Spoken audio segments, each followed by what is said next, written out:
একটি অবাধ, সুষ্ঠু এবং নিরপেক্ষ নির্বাচনের মাধ্যমে প্রতিটি ভোটারের ভোট প্রদানের অধিকার নিশ্চিত করে ভোটারদের কাঙ্ক্ষিত প্রতিনিধি নির্বাচন করার অধিকার প্রতিষ্ঠার মাধ্যমেই জনগণের রাজনৈতিক ক্ষমতায়ন নিশ্চিত করা সম্ভব। এবং সেই লক্ষ্যে বিশেষ করে নির্বাচন কমিশন, জনপ্রশাসনের সংস্কার এবং আইন শৃঙ্খলা বাহিনীকে সক্ষম এবং উপযুক্ত করে তুলতে হবে। অগ্রাধিকার ভিত্তিতে পদক্ষেপ নিতে হবে। অন্তর্বর্তীকালীন সরকার ইতিমধ্যেই বেশ কিছু ক্ষেত্রে সংস্কার কার্যক্রম হাতে নিয়েছে।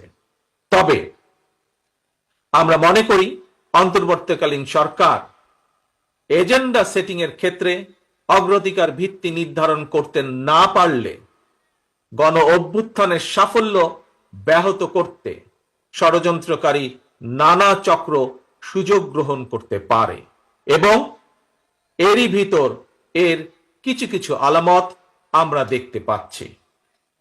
প্রিয় দেশবাসী, এবারের গণ অভ্যুত্থানের চরিত্র অতীতের যে কোনো গণ অভ্যুত্থানের চেয়ে ব্যতিক্রম। কেন ব্যতিক্রম?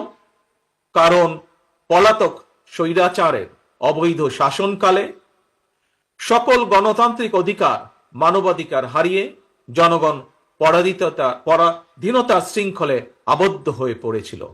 এমনকি হুমকির সম্মুখীন ছিল দেশের স্বাধীনতা ও সার্বভৌমত্ব।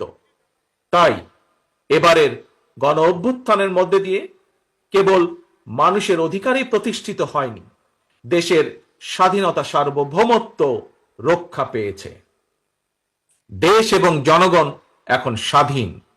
গুম, খুন, অপহরণ আর বিভীষিকাময় আয়নাঘরের আতঙ্ক মুক্ত।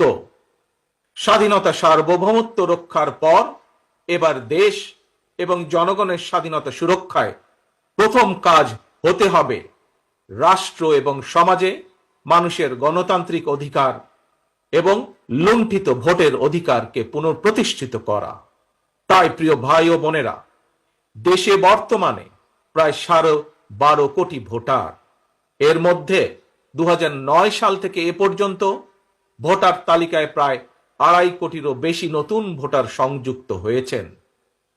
ভোটার হবার পর তরুণ প্রজন্মের এই 2.5 কোটিরও বেশি ভোটার একটিও জাতীয় নির্বাচনে ভোট দেবার সুযোগ পায়নি।